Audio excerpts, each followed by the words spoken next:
자, 찾으셨으면 같이 한 목소리로 하나님 말씀 읽겠습니다. 그때에 발라단의 아들 바벨론의 왕 브로닥 발라단이 히스기야가 병 들었다 함을 듣고 편지와 예물을 그에게 보낸지라. 히스기야가 사자들의 말을 듣고 자기 보물고에 금은과 향품과 보배로운 기름과 그의 군기고와 창고의 모든 것을 다 사자들에게 보였는데 왕궁과 그의 나라 안에 있는 모든 것 중에서 히스기야가 그에게 보이지 아니한 것이 없더라. 선지자 이사야가 히스기야 왕에게 나와 그에게 이르되 이 사람들이 무슨 말을 하였으며 어디서부터 왕에게 왔나이까? 히스기야가 이르되 먼 지방 바벨론에서 왔나이다 하니 이사야가 이르되 그들이 왕궁에서 무엇을 보았나이까 하니 히스기야가 대답하되 내 궁에 있는 것을 그들이 다 보았나니 나의 창고에서 하나도 보이지 아니한 것이 없나이다 하더라. 이사야가 히스기야에게 이르되 여호와의 말씀을 들으소서. 여호와의 말씀이 날이 이르리니 왕궁의 모든 것과 왕의 조상들이 오늘까지 쌓아두었던 것이 바벨론으로 옮긴 바 되고 하나도 남지 아니할 것이요 또 왕의 몸에서 날 아들 중에서 사로잡혀 바벨론 왕궁의 환관이 되리라 하셨나이다 하니 히스기야가 이사야에게 이르되 당신이 전한 바 여호와의 말씀이 선하니이다 하고 또 이르되 만일 내가 사는 날에 태평과 진실이 있을진데 어찌 선하지 아니하리요 하니라. 히스기야의 남은 사적과 그의 모든 업적과 저수지와 수도를 만들어 물을 성 안으로 끌어들인 일은 유다왕 역대 지략에 기록되지 아니하였느냐. 히스기야가 그의 조상들과 함께 자고 그의 아들 므낫세가 대신하여 왕이 되니라. 아멘. 지난 주일에 사네립 왕의 죽음 그리고 죽을 병에 걸렸다가 살아난 히스기야 왕의 생명 연장에 대한 말씀을 전했어요. 그러면서 제가 뭐라고 말씀을 드렸냐면 18장부터 좀 더 정확하게 말하면 이제 18장 13절부터 되겠죠. 19장 그리고 20장 19절까지 역사적인 순서가 바뀌어 있다고 말씀을 드렸습니다. 주일날 보여드렸던 표를 다시 한번 간단히 보시죠. 원래는 히스기야 왕의 죽을 병과 치유 이야기, 바벨론의 사절단 이야기, 사네립이 남유다를 공격한 이야기, 그 다음에 사네립의 죽음 이야기, 이렇게 돼야 되는데 이게 어떻게 바뀌었다고 그랬냐면 이렇게 바뀌었다고 그랬어요. 사네립이 남유다를 공격한 이야기, 그 다음에 사네립의 죽음 이야기, 그 다음에 히스기야의 죽을 병과 치유 이야기, 그 다음에 바벨론의 사절단 이야기입니다. 이렇게 바뀐 이유가 사실은 두 가지예요. 근데 제가 주일날은 사실은 한 가지만 말씀을 드렸어요. 저 사네립의 죽음 이야기와 히스기야의 치유 이야기가 서로 이어져서 나올 수 있도록 하기 위해서 좀 순서를 바꿨다고 그랬어요.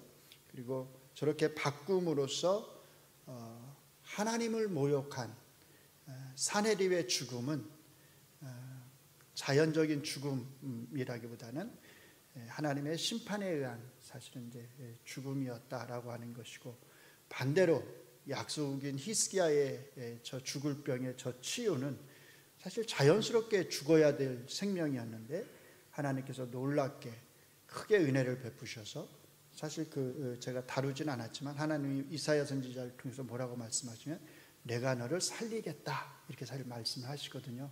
그 뜻이 뭐냐면 너는 사실 자연스럽게 죽어야 되는데 내가 놀라운 기적의 은혜를 베풀어서 너를 살려주겠다라고 하는 말씀이거든요. 이 죽음과 삶이 대조되고 있는 것을 보여주기 위해서 저렇게 바꿨다고 제가 말씀을 드렸어요. 사실은 이제 저렇게 바꾼 데는 이제 또 하나의 이유가 있습니다. 오늘 이제 그 이유를 말씀을 드리려고 하는데, 저 이제 바벨론의 사절단과 관련된 이야기예요. 오늘 본문. 사절단 이야기 다음에 이제 어떤 이야기가 나오냐면 여러분들 잘 아는 히스기야의 아들 므낫세 이야기가 나옵니다. 그래서 그 다음 걸 보시면 이제 이렇게 이어져요. 그래서 사네립의 죽음과 히스기야의 치유 이야기가 이어지듯이 바벨론의 사절단 이야기와 유다 왕 므낫세 이야기가 이어지도록 하기 위해서 사실은 또 이걸 바꿔 놓은 것입니다. 이게 이어져 있다고 하는 게 이제 또 하나 중요한 포인트란 거죠. 왜냐하면 바벨론의 사절단 이야기로 인해서 히스기야 왕이 이사야 선지자에게 듣게 되는 그 예언의 말씀, 오늘 이제 저희가 읽은 예언의 말씀, 그 중에서 특별히 17절과 18절의 말씀이 사실은 그 다음에 나오는 21장부터 시작되는 므낫세 왕하고 밀접하게 관계가 있기 때문입니다. 자, 오늘 본문을 많이들 읽어보셨을 거예요. 여기 이제 특별히 나오신 분들은 아마 잘 아시는 이야기일 것입니다. 근데 혹시 이 본문을 읽으면서 이런 궁금증을 가져보신 적이 혹시 없으신가요? 바벨론 사절단이 왜 왔을까요? 바벨론 사절단이 왜 왔죠? 히스기야 왕이 여기 왕궁의 보물창고하고 무기고를 보여주었다고 그러잖아요. 근데 그게 엄청나게 잘못한 것처럼 묘사가 돼요. 뭐가 잘못한 걸까요? 뭐를? 한번 이런 궁금증에 대해서 생각해 보셨는지 모르겠어요. 자, 일단 12절을 한번 같이 보십니다. 12절을 보시면 이렇게 시작을 해요. 자, 같이 읽습니다. 그때에 발라단의 아들 바벨론의 왕 브로닥 발라단이 히스기야가 병들었다 함을 듣고 편지와 예물을 그에게 보낸지라. 바벨론 왕의 사절단이 왜 왔다고요? 병문안? 이 내용만 그냥 이렇게 겉으로 읽으면 병문안을 온 것처럼 보여요. 그런데 이제 역대기를 읽어보신 분은 역대기하고 같이 한번 비교해 보시면 역대기는 어떻게 말을 하냐면 히스기야 왕이 병에서 나은 후에 라고 이야기를 해요. 그러니까는 역대기를 보면 병문안이 아니라 병에서 나은 것에 대해서 이걸 뭐라고 표현해야 되나요? 격려하고 축하하기 위해서 이제 사절단이 온 것처럼 그렇게 보입니다.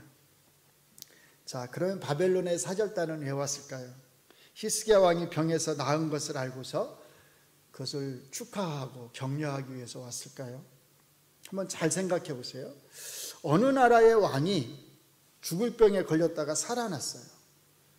그러니까 저 멀리에 있는 나라의 왕이 자기하고 가깝지도 않은데 평소에 잘 알지도 못했을 텐데 병 나은 것을 축하합니다 해서 그 먼 곳에서 사절단을 보낼까요?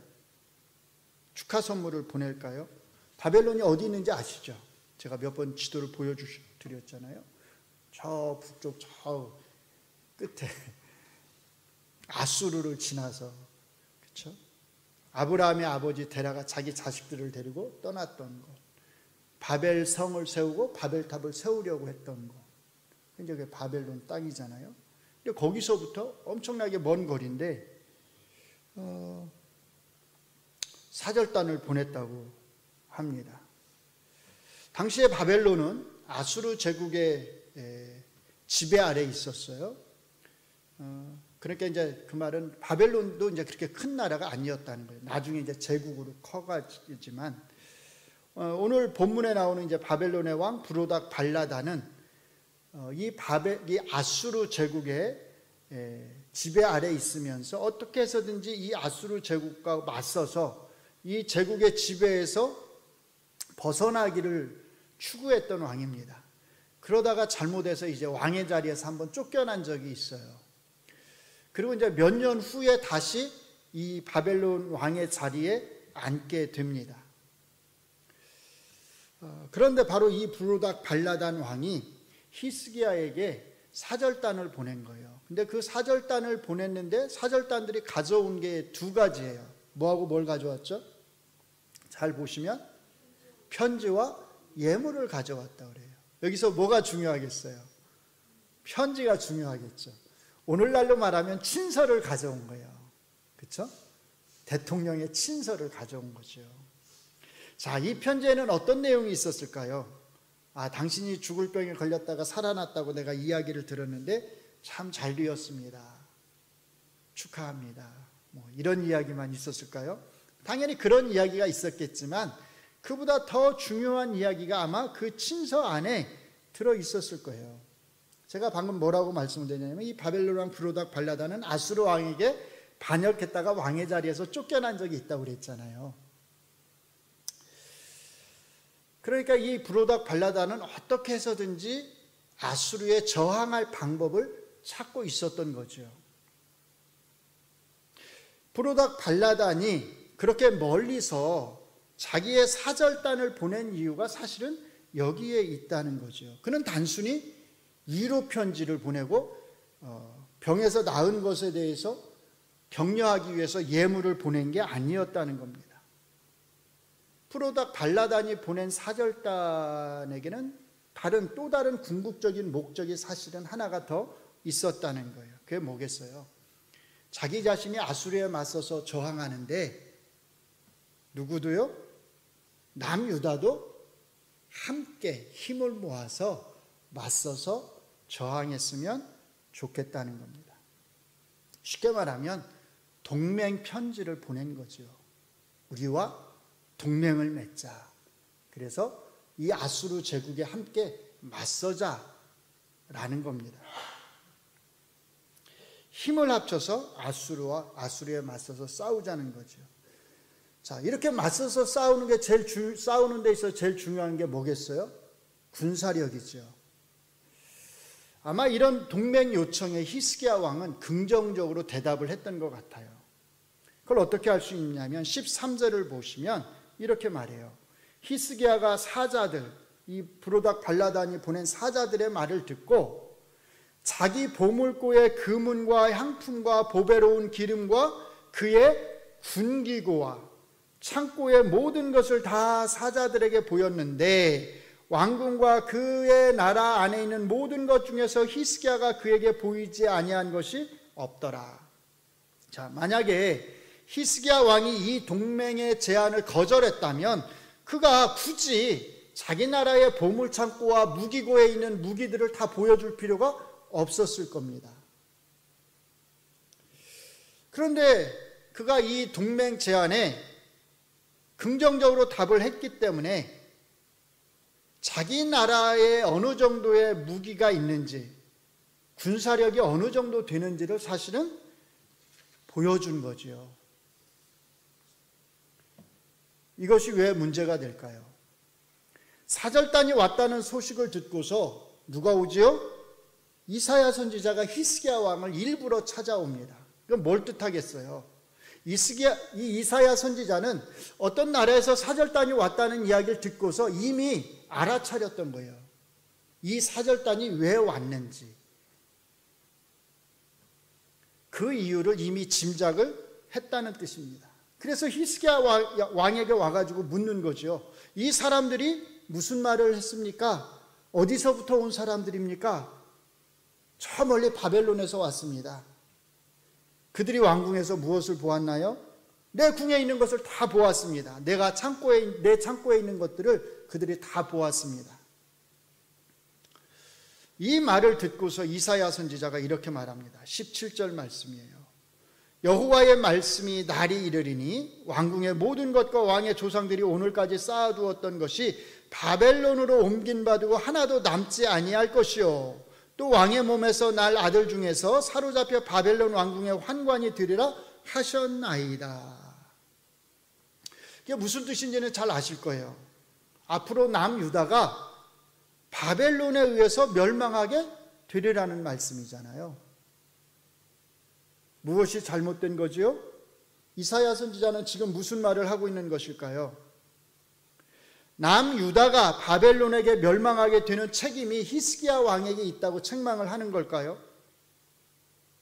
히스기야 왕이 바벨론 사절단에게 자기의 보물고와 무기고를 다 보여주는 바람에 남유다가 나중에 바벨론에게 멸망하게 되었다고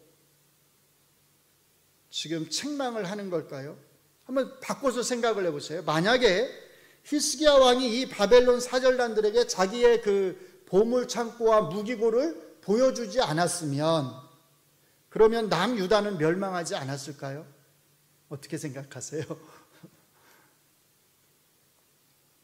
우리는 보통 어떻게 이제 생각을 하냐면 히스기야 왕이 교만해져 가지고 자기 자랑을 하다가 남유다가 멸망하게 된 게 아닐까 이제 되게 이제 이렇게 생각을 해요. 왜냐하면 또 역대기에 보시면 히스기야 왕이 교만해졌다라는 그 말이 나오거든요.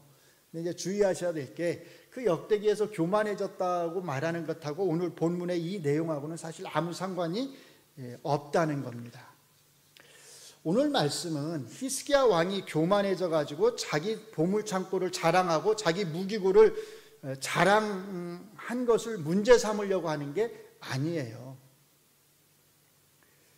오늘 말씀은 히스기야 왕 때문에 나중에 남유다 사람들이 바벨론으로 끌려가게 됐다, 그걸 말하려고 하는 게 아니에요. 오늘 말씀은 히스기야 왕이 여호와 하나님만을 의지하려 하지 않고 외교적 동맹, 바벨론 왕과의 동맹을 의지하려 했다고 하는 것을 사실은 문제 삼고 있는 겁니다. 이런 면에서 히스기야 왕은 지혜롭지 못했다는 거예요. 어리석었다는 겁니다. 미래를 내다보는 지혜, 안목이 히스기야 왕에게 부족했다는 겁니다. 자기가 동맹을 맺게 되는 그 나라가 자기 나라에게 궁극적으로는 남유다의 큰 위협이 되리라고 하는 그 사실을 내다볼 수 있는 안목이 히스기야 왕에게 없었다는 거예요. 이사야 선지자를 통해서 하신 하나님의 말씀의 핵심은 이것입니다. 네가 동맹을 맺으려고 하는 그 나라가, 네가 의지하려고 하는 그 나라가 결국은 네 나라를 멸망시킬 거다. 그리고 이 멸망의 가장 큰 원인을 제공하는 자가 누구냐면 바로 그 다음에 나오는, 그 다음에 왕으로 등장하는 누구예요? 므낫세 왕입니다. 제가 처음에 역사적 순서를 바꿔서 바벨론 사절단 이야기하고 므낫세 왕 이야기가 바로 이렇게 이어지는 것이 중요하다고 말씀을 드린 이유가 여기에 있는 거예요. 남유다가 바벨론에 의해서 멸망하게 되리라고 말씀하는 그 20장 17절, 18절의 말씀은 21장 이후에 남유다를 지배하는 사실은 핵심적인 말씀이 되는 것입니다. 그리고 이 이후에 남유다 역사에서 가장 큰 영향을 미친 왕이 누구냐면 21장에 나오는 므낫세 왕입니다. 저희가 이제 나중에 또 보시게 되겠지만 남유다가 멸망하는 데 있어서 이 므낫세 왕은 결정적인 원인을 제공하게 됩니다. 그래서 바벨론 사절단 이야기는 므낫세 왕으로 인한 남유다의 멸망 이야기하고 사실은 자연스럽게 연결되는 거죠. 이런 구조를 통해서 열왕기서의 저자가 우리에게 이 바벨론 사절단 이야기를 통해 보여주려고 하는 메시지는 간단합니다. 아까 말씀을 드렸듯이 히스기야 왕이 어리석었다는 겁니다. 바벨론 왕과의 동맹을 의지하려는 어리석음을 그가 보였다는 겁니다. 남유다가 멸망하지 않고 정말로 오래도록 존속하기 위해서 필요한 것이 무엇인지를, 정말 필요한 게 무엇인지를 그가 보지 못했다는 것입니다. 남유다에게 정말로 필요했던 것은 이웃 나라들과의 동맹이 아니라 여호와 하나님만 의지하고 그 말씀에 순종하는 것이었습니다. 이사야서를 보면 이사야 선지자가 계속 비판하는 것 중에 하나가 바로 이런 행위였어요. 제가 한 구절만 제가 보여드리겠습니다. 이사야 30장 1절입니다. 자, 같이 한번 읽어보겠습니다. 시작.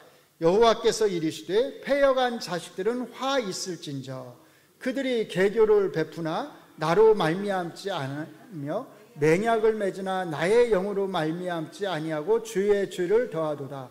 그들이 바로의 세력 안에서 스스로 강하려 하며 애굽의 그늘에 피하려 하여 애굽으로 내려갔을 때 나의 입에 묻지 아니하였도다. 이 말씀 자체가 히스기야 왕과 연관된 건 아니에요. 남유다의 왕들 전체적인 것과 연관된 겁니다. 잘 보시면 이렇게 말해요. 여기 그들이 계교를 베푼다. 계교, 쉽게 말하면 무슨 뜻이에요? 머리를 쓴다는 거예요. 자기들 딴에는 머리를 쓴다는 거예요. 근데 그 머리를 쓰는 거, 계교가 뭐라고요? 나로 말미암지 아니하며, 내가 준 계교가 아니라 자기들끼리 머리를 쓰는 거예요. 그 다음에 똑같은 말을 바꿔서 말하는 거예요. 뭘 맺어요? 맹약을 맺으나. 맹약이 뭐겠어요? 서로 동맹을 맺는다는 거예요. 머리 써가지고 이렇게 하면 우리나라가 오래 지탱될 수 있을 거다. 그러니까 머리를 써서 다른 나라들하고 맹약, 동맹을 맺는다는 거예요. 근데 그게 누구로부터 온 게 아니에요? 나의 영으로 말미암지 않았다. 하나님이 원하신 게 아니었다는 거예요. 그러니까 그렇게 하는 게 뭘 더하는 거예요? 주의 죄를 더하는 것이다. 2절을 보시면 그들이 바로의 세력 안에서 스스로 강하려 하며 바로의 도움을 받아서 좀 힘을 쓰려고 한다는 거죠. 애굽의 그늘로 피하려고요. 어디로 피하지 않고요? 하나님에게 피하지 않고 애굽의 그늘 아래로 피하러 간다는 거예요. 그래서 뭐라고 말해요? 애굽으로 내려갔을 때. 애굽으로 내려갔다는 게 무슨 뜻일까요? 애굽에 사절단을 보냈다는 거예요. 우리하고 서로 동맹을 맺읍시다. 그래서 우리가 공격을 당하면 당신들이 도와주고 당신들이 공격을 당하면 우리가 도와주겠소. 이렇게 애굽에 사절단을 보냈다는 거예요. 그게 애굽으로 내려갔다는 말의 뜻입니다.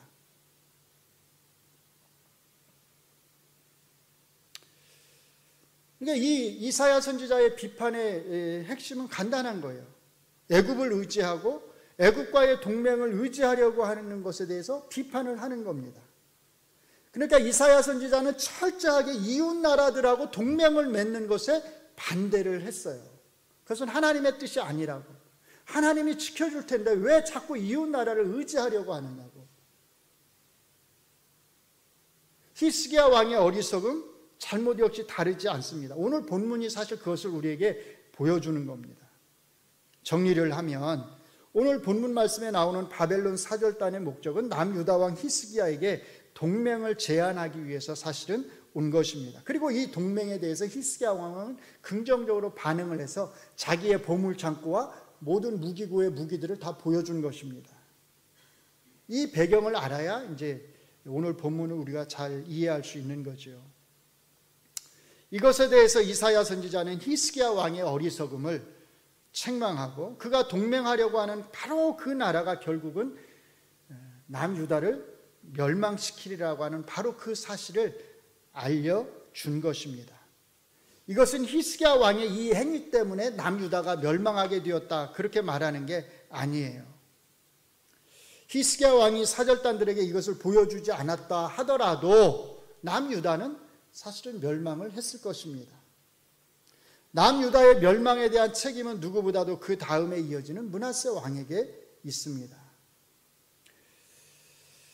그렇기 때문에 우리가 이 본문을 읽으면서 이 본문에서 히스기야 왕에게 과도한 책임을 너무 묻지 않는 게 좋겠다라는 생각을 합니다.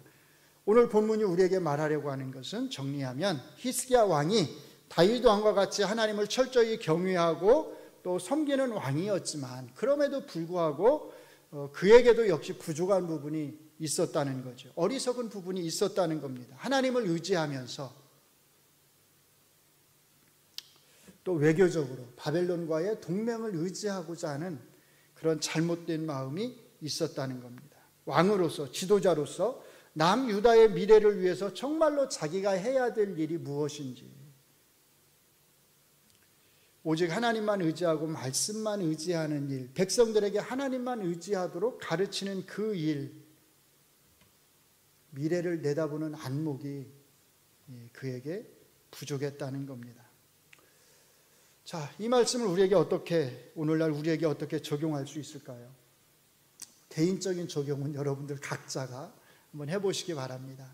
내가 하나님만 의지하지 않고 뭔가 다른 것을 의지하려고 내가 지금 여러 가지 아까 뭐라고 그랬죠?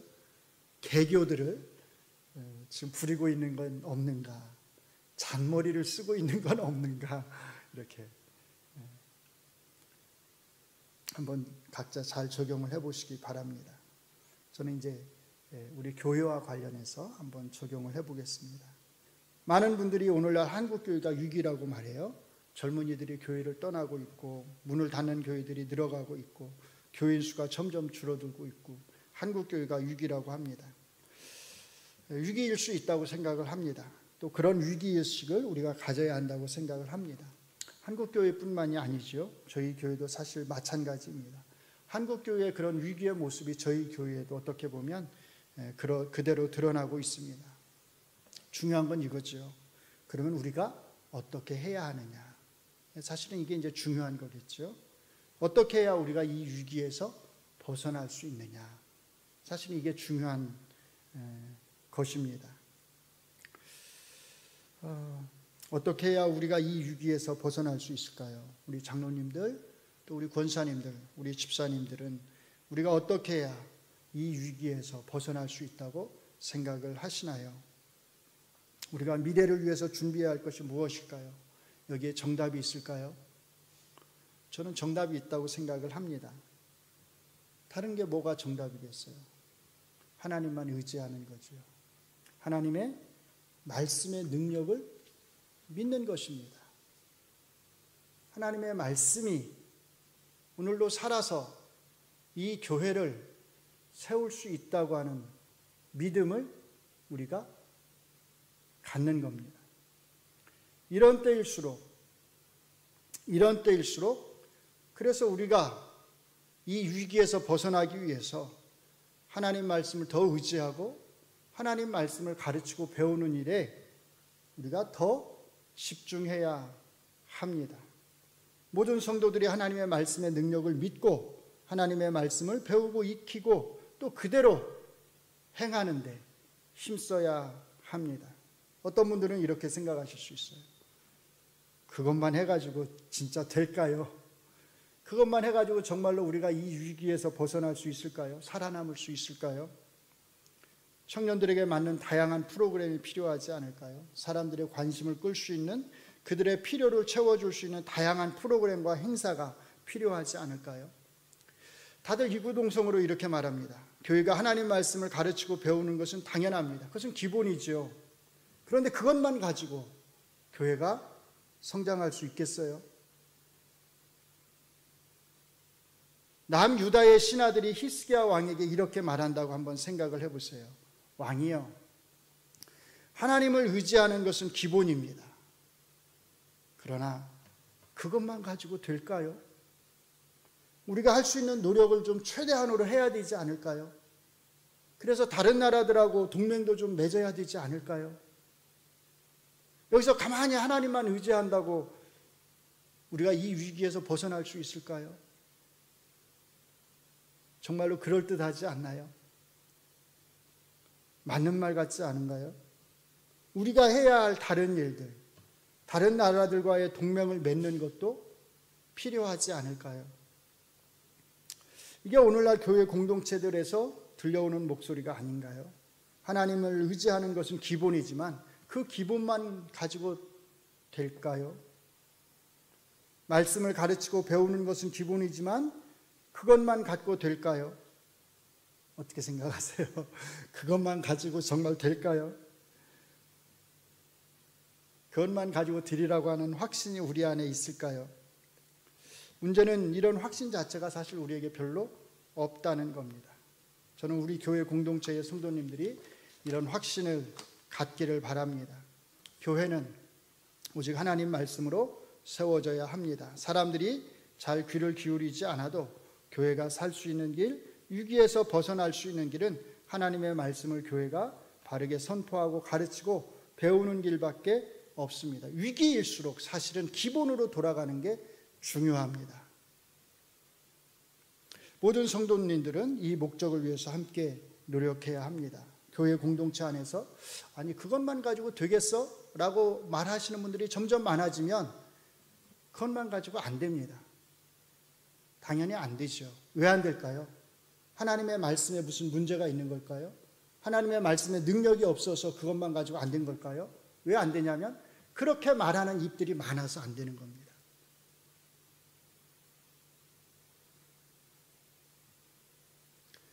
반대로 그것으로 충분합니다. 그것만 가지고도 됩니다.